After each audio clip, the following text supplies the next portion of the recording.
নমস্কার বন্ধুরা, মিষ্টির রন্ধনশালায় আপনাদের সবাইকে স্বাগত। আজকে বানাবো ডাল বড়া দিয়ে ডাঁটা আলুর ঝাল। কিন্তু যে সমস্ত বন্ধুরা এখনও আমার চ্যানেলটি সাবস্ক্রাইব করেনি তাদের কাছে অনুরোধ রইল, প্লিজ আমার চ্যানেলটি সাবস্ক্রাইব করে আমার পাশে থাকুন।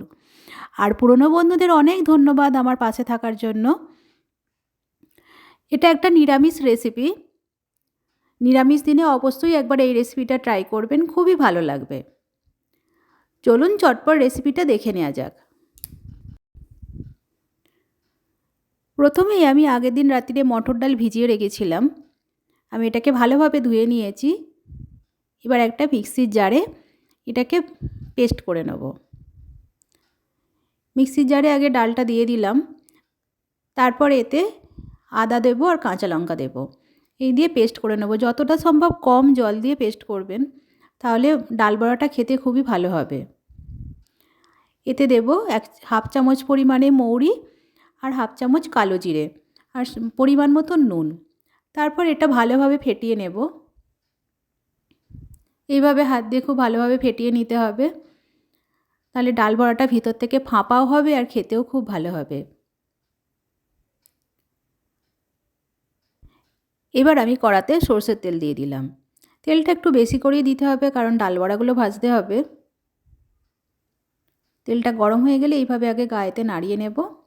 তারপর আপনি আপনার পছন্দ মতন শেপ করে দেবেন। আমি এইভাবে ডাল বড়াগুলো ভেজে নিচ্ছি। একটু পাতলা পাতলা করে দিলে ভালো হয়, মুচমুচেও হবে।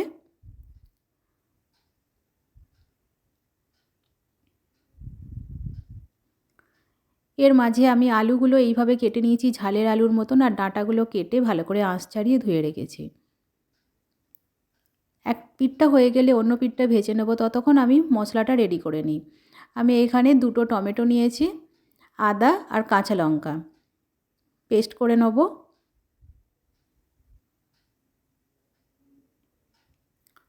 আমার এদিকে ডাল বড়াগুলো ভাজাও হয়ে গেছে। এইভাবে লাল লাল করে ভেজে নেব। সব কটা বড়াই ভেজে নিয়েছি। এবার ওই তেলেতেই আমি আলুগুলোকে ভেজে নেব। খুব বেশি লালচে লালচে করে ভাজবো না, হালকা লালচে করে ভাজবো। তার আগে আমি আলুতে একটু সামান্য পরিমাণে হলুদ গুঁড়ো আর একটু নুন দিয়ে দেব। এবার নাড়াচাড়া করে লাল লাল করে ভেজে নেব।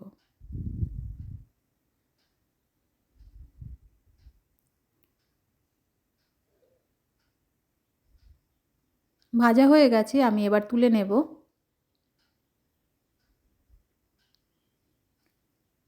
এবার ওই তেলেতেই আমি কালো জিরে দেব। এই রান্নাটা কালো জিরে ফোড়ন দিয়ে করলে খুবই টেস্টি হয়। মশলাটা একটু নাড়াচাড়া করে নিয়ে তারপর যে আমি পেস্টটা রেডি করে রেখেছিলাম টমেটো, আদা আর কাঁচা লঙ্কা, সেটা এর মধ্যে দিয়ে দেব।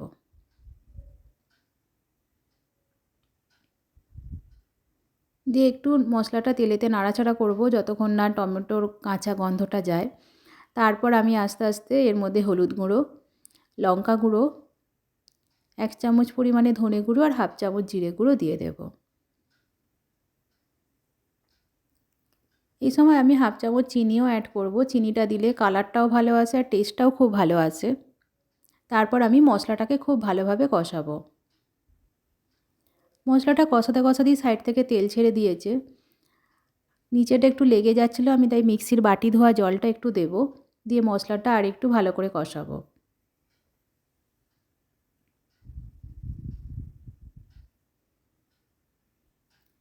এরপর আমি ডাঁটাগুলো এর মধ্যে দিয়ে দেবো, দিয়ে একটু মশলার সাথে কষিয়ে নেব।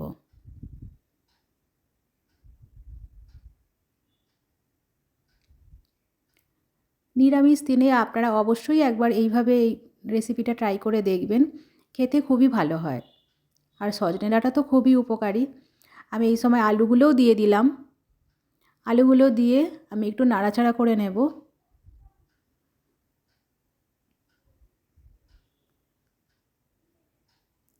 তারপর আমি এতে জল দিয়ে দেব।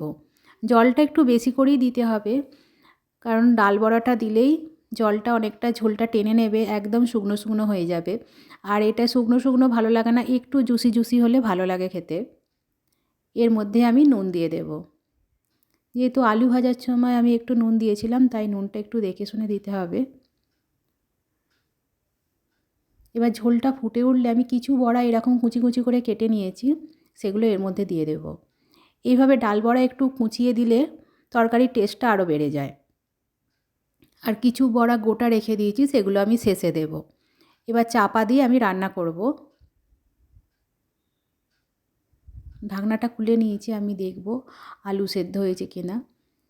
দেখুন ডাল বড়াগুলো এরকম আছে, একটু খুন্তি দিয়ে ম্যাশ করে দিলে টেস্টটা খুবই ভালো হবে। আলু সেদ্ধ হয়ে গেছে।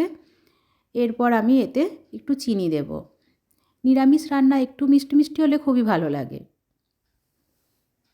তারপর আমি যে ডাল বড়াগুলো ভেজেছিলাম সেখান থেকে কিছু গোটা বড়া রেখে দিয়েছি, সেগুলো এর মধ্যে একটা একটা করে ছড়িয়ে দেবো।